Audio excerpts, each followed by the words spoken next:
John Cena is a real-life super. Every role model John Cena has a dark side. All of a sudden, he's drinking every single night backstage. Had their reservations about me, nobody liked me. In various interviews, former colleagues paint a picture of Cena that's far from heroic on his path to success. He is said to have been selfish and ruthless. He made enemies in the locker room, bullied co-workers, and even got people fired. The information that he has will destroy John Cena's growl. I really messed up. I got selfish. This documentary centers on a man who loves the spotlight, someone who excels in everything he does, an inspiring personality with rough edges, a role model with a darker. All of a sudden, he's drinking every single night. I like working here. He's like, you do it again, you're fired. Cena loved the small town where he grew up, but left at age 20 to chase his dreams. He moved to California in 1998, but all he found there at first was disappointment. With a degree in exercise, it was merciless. Door after door slammed in his face. Every application he sent landed in the trash. He had no job, no money, and no roof over his head. I lived in the back of a 91 Lincoln Continental for a while, but it was age 3 or 4 months. Then I moved into a garage. John Cena was homeless in theory. He could have returned to his parents' place any time his father had told him that, but apparently John and his mother had a falling out. That's why he would not return. The information that he has will destroy John Cena's career. I really messed up. I got selfish. Just before Cena moved out, there had been several incidents that caused friction within the family. In an interview with Kelly Clarkson, Cena said that he and his 4 brothers were So Cena decided to stay in California despite the circumstances. He worked construction under the table to earn gas money with his stomach growling. He walked the endless streets of Los Angeles, heading to a pizza joint that had a special offer. This period left a lasting impression on Cena. It shaped his iron will. This tenacity paid off when he took his first step into the world of pro wrestling. It was a desperate move in 1999. He had no other career prospects, so he attended a wrestling school and learned the craft. From then on, his days revolved around a single goal: becoming a professional wrestler. This is WWE superstar John Cena, originally from Westover, Massachusetts. Ready? As a kid, I was lanky, I was skinny, I was a dork. I used to get picked on all the time. All the kids used to make fun of me. He worked out twice a day and spent the rest of the time in the ring learning how to take bumps and execute moves safely. Then he sat up all night studying old heavyweight title WWE scouts. Took notice, especially Bruce Pritchard, and they signed the 24-year-old future wrestling legend. The back of a 91 Lincoln Continental for a while, but it was 3 or 4 months, and then I moved into a garage.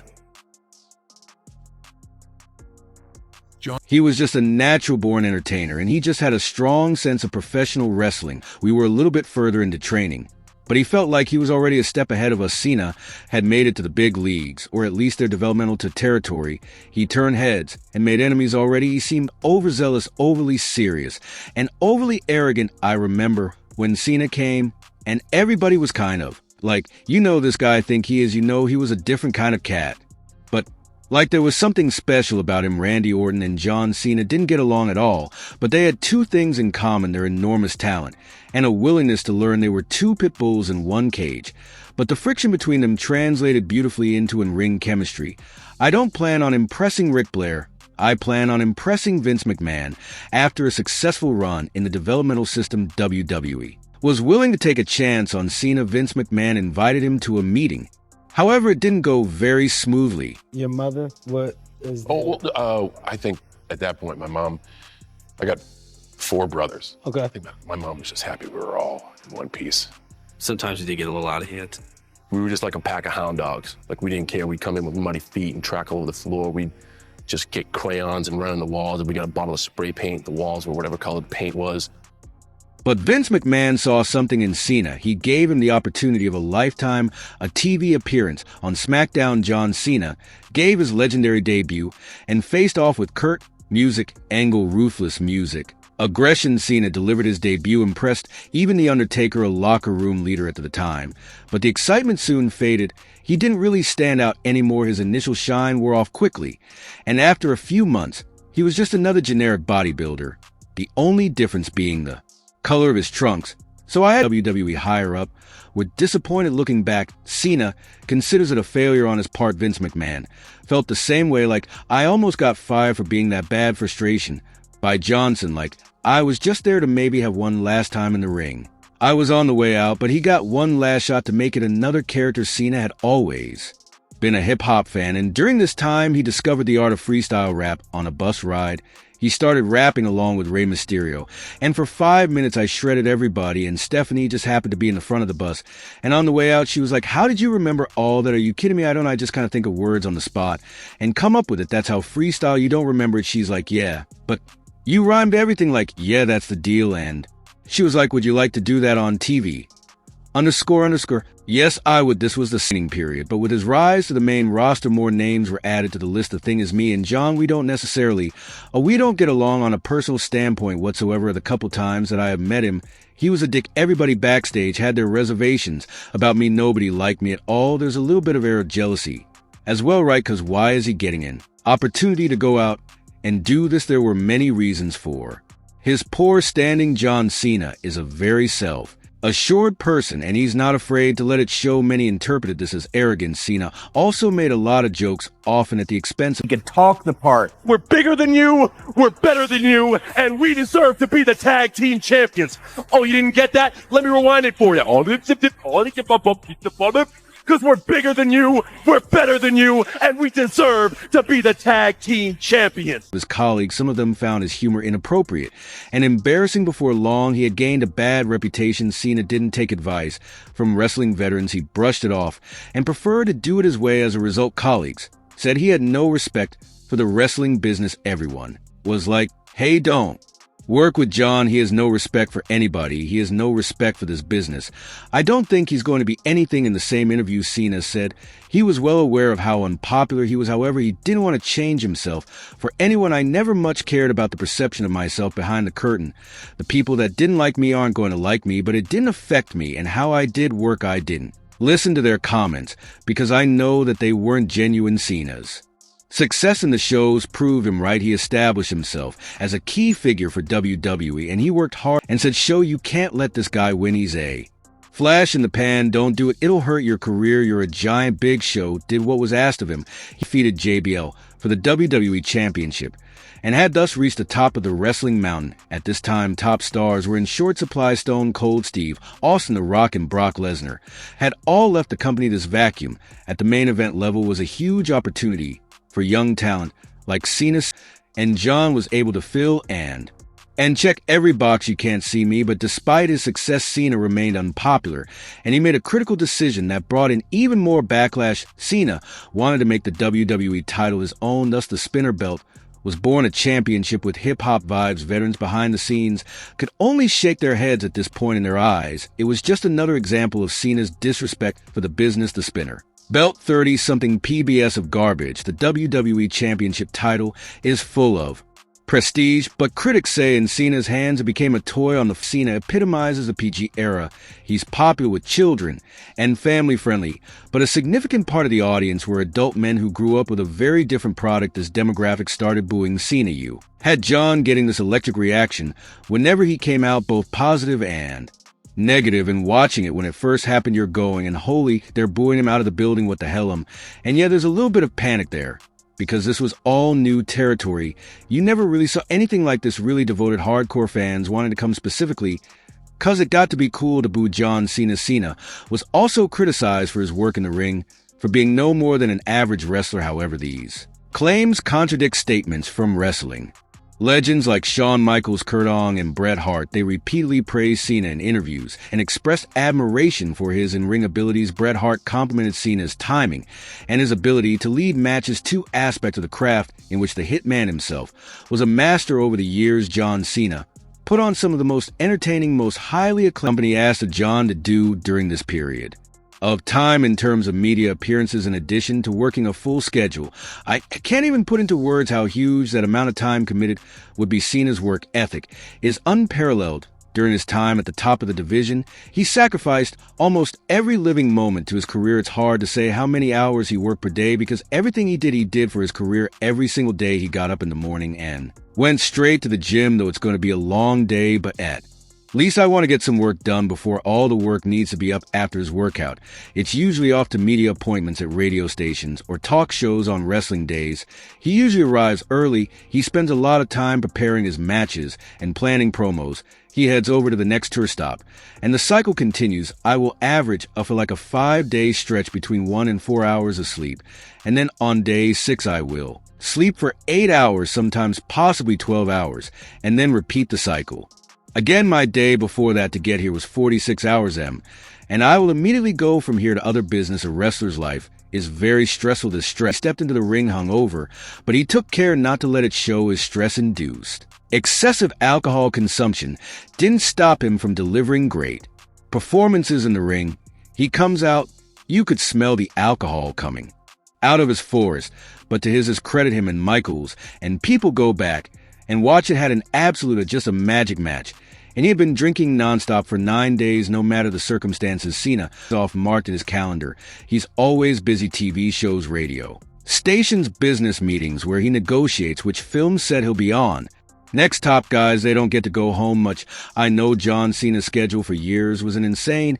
It was crazy. I know he would probably go months without going home. Or if he did go home, maybe go home for a day or two. No matter how much this kind of life took out of him, he needed himself to be the best. Cena is an extroverted perfectionist. He measures himself by a high standard. He's always looking to give the best performance, always looking to improve and be better. Cena says this all started in childhood. I just wanted to always be doing something. I didn't want to be bored sitting around the house playing video games. He always laughed. He liked to have fun. I remember when he was real small, he'd ask him, what do you want to be when he grew up? I want to be a walk star. I want to be a walk star. As one of 5 children, he learned that he had to compete for attention, the competitive relationship with his brothers. Fueled an obsession, he did one more pull-up, one more push-up than the others. He aimed to impress, get a better grade, earn a better degree. Cena knows he can be better. He has to be better. His wrestling colleagues notice this time and again. For example, in match preparation, Cena builds his matches to suit his style. He gives others little say, because to him it's clear he knows best. The one thing that I know about John Cena is that he is with John, it's like, I'm doing this. This is what I got to do. I'm sorry. In various interviews with ex-WWE wrestlers, it seems like Cena struggles to consider any opinion that isn't his own when it comes to John Cena, the professional wrestler brother. In his mind, he's Superman, and no one's going to change that.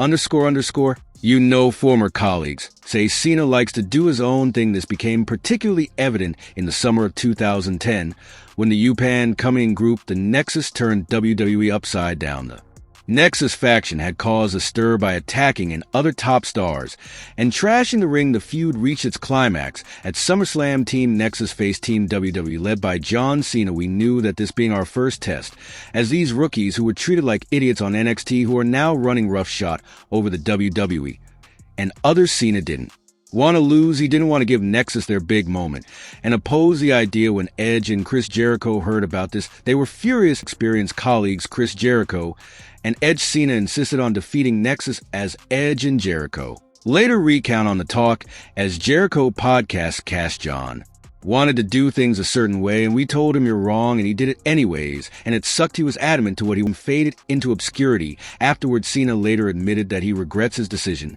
regarding the outcome of the match, yet it wasn't the only time Cena refused to put over younger wrestlers. There was a period when this was a regular occurrence. For example, his rivalries against Damon Sandow, Rusev, The Miz, and Baron Corbin. Cena insisted that in the feuds he was willing to take individual losses, but in the end he wanted to come out on top. Behind the scenes, Cena used his power to maintain his spot at the top. About this, I always put over Cena for wrestling in the ring, and I loved wrestling in the ring.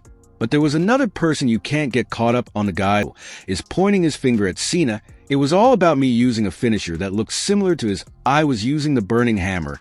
I used it for like 6 months. Man, the Burning Hammer was an impressive move similar to Cena's finishing move, but innovative and more impressive. Side by side with the Burning Hammer, the AA looks. Cena reportedly came to Rex and told him not to use the move anymore. Rex disagreed. Cena lost his cool second. I walked back in the curtain within an earshot at everybody on the rocket. He's like, hey, come here. Like, didn't I tell you never? __ finisher. Well, my yo, dude, I'm sorry, man. He's like, yeah, you better be sorry, you __ Dad, it just starts like belittling me like I'm 6 years old and he's my dad and yelling at me and like pointing at me with his finger like in my chest. Like working here. I like working here. He's like, you do it again, you're fired. Like, bro, I thought this is just a giant miscommunication. He's like, no, you're just __. Dumb. Okay, Cena was mad with jealousy. There was nothing Rex could do about it. If he had talked back, he would have been fired because Cena had that kind of power. Rex was far below Cena in the pecking order, so all he could do was go along with it. There were other incidents like this. Rex had an idea for a TV storyline. He told Cena about it, something he later regretted. Cena acted interested and enthusiastic. So we tell him, and he's just like, don't you tell anybody about this. This is a really good idea. Cena said he wanted to put in a good word with Vince McMahon, so Rex could implement this storyline. Instead, Cena sold it as his own, and shortly after, we got to see him at the center of this exact storyline. They got fired on TV, and I looked at Hawkins, and he looks at me, and we're like, this looks really familiar. Rex said that Cena later admitted to stealing the story one more time. He proved just how selfish he was. She just blatantly stole her. _ like it's our whole thing that we laid out for John. There are countless stories like this. Former WWE colleagues speak not only about Cena's good sides, but also about his egoism and abuse of power towards young talent Alex. Riley perhaps got the worst of it. The conflict between Riley and Cena is said to have escalated completely. The information that he will destroy John Cena's career. There was an incident, and it certainly effectively said that there were clear tensions between him and Cena behind the scenes. I think it came down to really at the end like two men just not liking each other. He didn't like me. It had an impact on my career, because he is who he is. The exact reason why Cena couldn't stand Alex Riley isn't entirely clear. Rumors suggest a woman might have been involved. Cena then allegedly gossiped maliciously behind Riley's back, especially when Riley was out in the ring wrestling. John would sit back there and bury Riley in front of everybody for no reason. Cena supposedly watched Riley's matches in the backstage area with colleagues and badmouth Riley. Cena's gossiping is a detail mentioned by many former colleagues. The dispute between Riley and Cena had various triggers. Cena reportedly criticized him, and Riley wasn't very receptive. The tensions grew bigger over weeks and months. Riley tried repeatedly to build bridges, but all Cena did was burn them down again. One night after a show, a scandalous incident took place, allegedly in John Cena's tour bus. I guess Cena wanted Riley to embrace the locker room mentality and come to his bus. It was normal for wrestlers to party here. These parties usually involve a lot of alcohol. So much drinking, like Kevin just couldn't hang, dude. He was like, I can't even perform C's. Like, Riley, let's go. Kevin's just like, dude, I'm going to ride with son. So no, you're going with me. Get on the bus. Right now, Cena reportedly didn't accept that. Riley wanted to go to sleep. He wanted to keep drinking and offered him another drink. Riley kept saying no. Then something happened, but there was more than drinking that either happened or was asked to happen, and Alex declined. And then they __.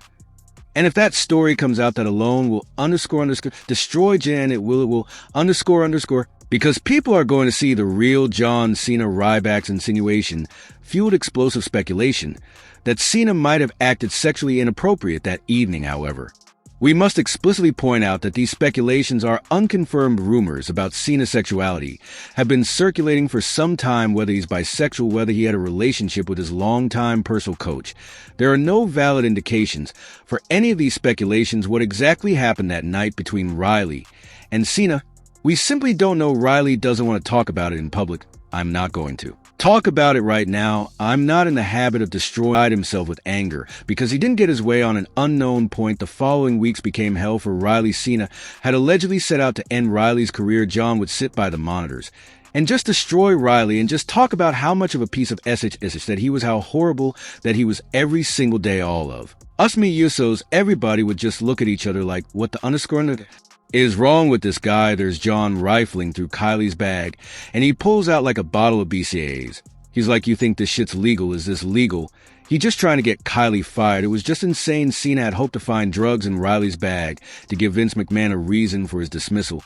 But Cena didn't find any drugs. Still, he pulled some strings and allegedly got Riley fired. I swear to God, because of John Cena, his career is over in the WWE for no __ hard. He struggled with depression and various addictions that brought him to the brink of despair. Riley spoke openly about his mental health issues and the challenges he faced after outbursts of anger towards him as well. I got to the back. He's __ like he went off on Sheamus. And then he said to me, I can destroy your __ Career, do you understand me?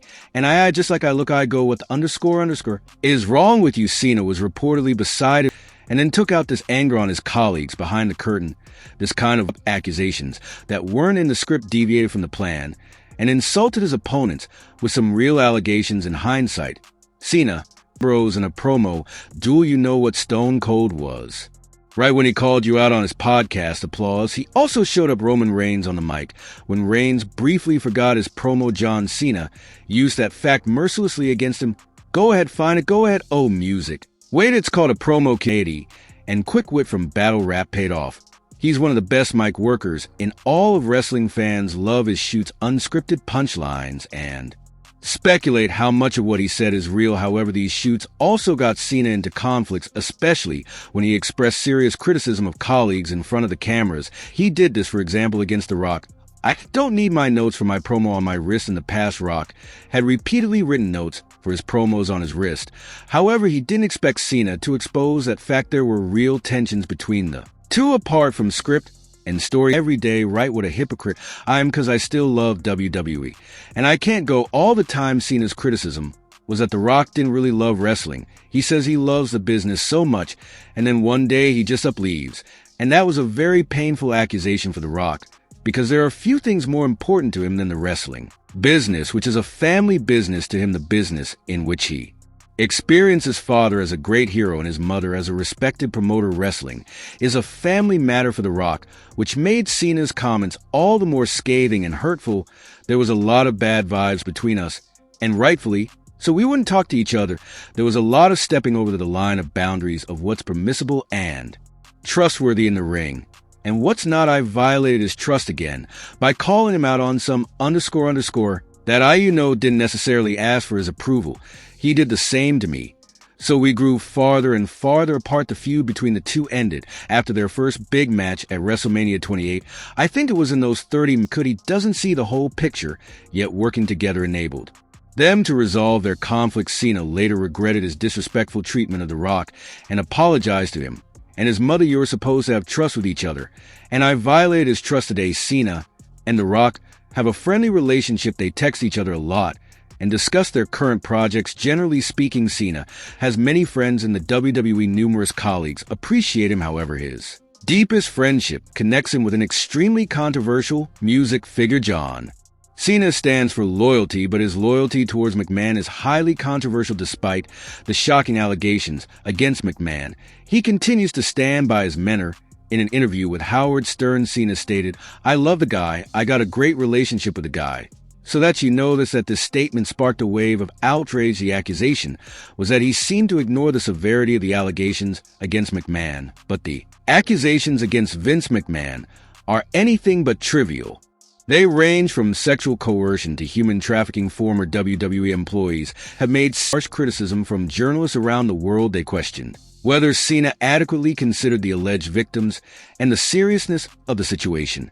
And they uncovered that the close relationship between Cena and McMahon could go deeper than previously assumed. Insiders report a complex network of favors and mutual dependence. At the time of Vince McMahon's alleged misconduct, Cena was a central star, close friend, and confidant of Vince. If the allegation McMahon's dark side amidst the controversy surrounding Vince McMahon and the serious allegations against him, John Cena was recently seen on a double date with McMahon. This public appearance caused a stir and once again shed light on the close and controversial relationship between the two wrestling icons. On the evening of McMahon's birthday, they were spotted in New York City accompanied by Cena's wife Shay and an unknown woman at McMahon's side. Despite attempts to hide from the cameras, the two couldn't escape public interest for Cena. Vince is a father figure. He breathed life into his career and helped him to success. For Cena, his relationship with Vince is a big priority in his life, even at the expense of his biological father. John Cena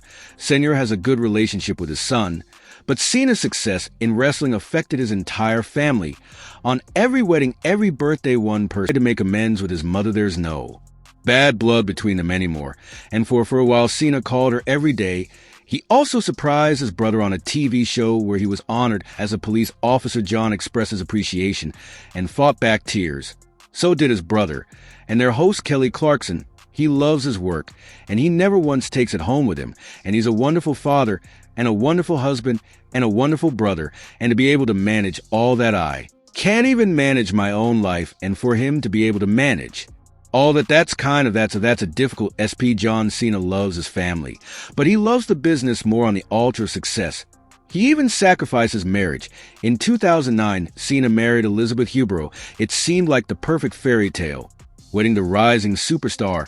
Coming back in 2012, just 2 months earlier, Cena had publicly kissed his wife and declared his love for her on an episode of Raw. The sudden separation raised questions for their storylines in the shows. They hinted that the pressure of his upcoming match against The Rock at WrestleMania 28 had destroyed his marriage. Cena told Raw sleeping with 6 women in one night.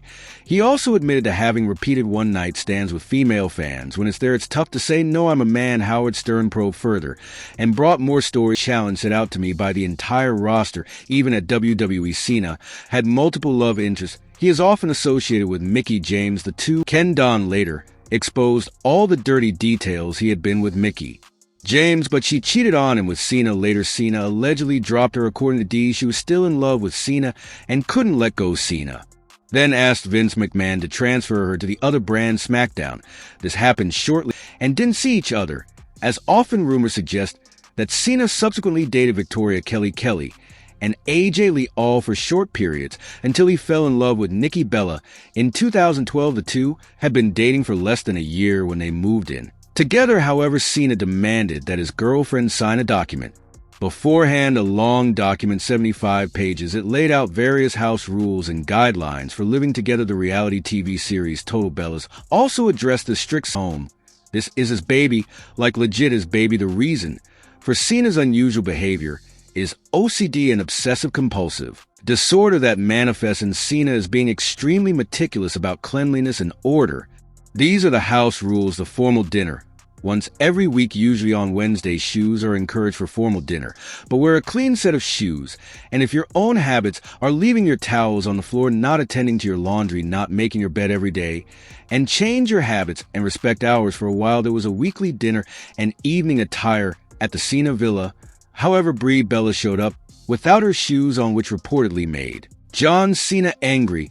I have to make my bed. I have to keep Josie out of the house. It feels like all what I'm missing out on is what time my curfew is. I don't need someone to tell me how to laugh. In the reality TV shows Total Divas and Total Bellas, Nikki Bella and John Cena publicly stagged their relationship. Many scenes were set up or over-dramatized. Nikki and John were used Cena's projects. He agreed to an acting role in the film Trainwreck. In this romantic comedy, Cena played Stephen Amy Schumer's boyfriend. Part of the filming involved a scene where he was seen naked. Nikki Bella didn't like this at all, especially because she didn't know for a long time that Cena had signed up for that scene. I want to be the only one that sees him naked. And yes, to some people it's just an ass, but to me that's my ass. I mean, she has such beautiful brown eyes, and they glowed with red. Hellfire was one of the many conflicts they were able to resolve. However, there were also disagreements that could not be solved. Nikki wanted children. John didn't. I won't have kids. Do you think there'll be children down the line? No, there won't. But John doesn't want kids. So we're not going to have kids. After many conversations, John then promised he would meet Nikki halfway. I just want to be a mom. I will make that sacrifice for you. I will give you a child. The conflict seemed resolved, at least for the public. For the storyline and the version they presented to there are millions of fans at WrestleMania 33. Cena proposed to her. She said yes. But all was not well. Cena went back on his promise. I was like, I'm just going to fully communicate how I feel. Nikki Bella suffered in her relationship with John because he was selfish in many ways. Cena later confirmed this in interviews. If you look at me 5 years ago, stubborn, selfish as self-life had always been about me. One of Cena's greatest strengths is that he is self-reflective. He admits mistakes and speaks openly about his weaknesses, which goes to show John Cena is more than his dark side. In his case, there is shadow as well as light. Music. Cena has become more agreeable in recent years. He appears very reflective in interviews, openly admits mistakes, and apologizes for past misconduct. The way he treats younger wrestlers has also changed since he switched from wrestling to acting. He seems generous, almost selfless. He no longer has a problem giving newcomers their big moment. He will take repeated clear losses. He knows he no longer Cody Rhodes. Cena gave him advice when fans partially turned against Cody and no longer accepted him as a fan favorite. I was going through a polarizing time in my career We were getting for the first time ever a let's go Cody sucks type thing, and he very eloquently told me to be honest with myself as to why a crowd would react that way. Look in the mirror, and if you feel you're doing the right thing, keep doing it. Kevin Owens also speaks very positively about Cena. He and I were having matches. I told him how big a fan my son was of him.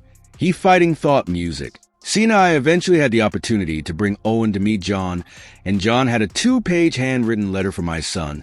And you know my son to this day, it's one of his most cherished possessions. These stories show the many good sides of John Cena, how he stands up for others, how he warmly and you go backstage and you ask John Cena, hey, did you see my match? He'll say, yes, do you have any advice? And he'll give you advice behind the scenes. John Cena is considered in a wrestling match. However, his work in the ring was also criticized behind the scenes. One talking point was the way Cena called the next move or sequence in a match.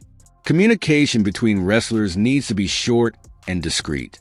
Cena's instructions were anything but discreet. The first 8 rads here hold also make exceptions. Over the years, there have been a lot of stories about conflicts between Cena and his fans. One such incident happened in 2013 during a show was still ongoing when the fans asked for autographs. Cena reacted angrily. He accused them of leaving the show early just to get autographs. The fans left music empty-handed, but that's just one half of the truth. Cena also gives his fans around the world hope and strength through appearances like this. Remember what results were? You said they were positive. I was crying, and I was shocked. John's message helped my family because I got his wristband that he gave to me, and when my mom was having her 6-hour surgery, I gave her the very spin that I told her to never give up. And she's now cancer-free. It's pretty cool at a young age. He has such great perspective. It's really cool to see, man. Thank you for everything you've done. Stop my family get over music. What you gave him. He made sure that through my cancer journey, I say, Mom, Cena says, never give up. And I'm now cancer-free. That's applause. Great stories like this remind us that wrestling is more than entertainment, and John Cena is more than just a wrestler. He's a real-life hero and idol, even with his mistakes and scandals. Being a good role model doesn't mean you're without flaws, otherwise there would be no good role models left. John Cena has taken wrong turns in the past. His personality isn't without controversy, but he strives to be better. He is what he wants to be, a respectable, hard-working role model. If I get passionate about something, you're going to have to stop me. In WWE, fill me with passion, purpose. I believe that I am the future of this business. 1, 2, 3 is the champion. This guy's going to make it big right here. John Cena. John Cena needed WWE to grow, and WWE needed John Cena to help build their company. They needed somebody that was rock solid, reliable, and entertaining for our WWE audience. I'm in a week, and I'm well aware that I made it my life, and my life kept giving back. But I had to earn every inch. What else can you say about John Cena? Music.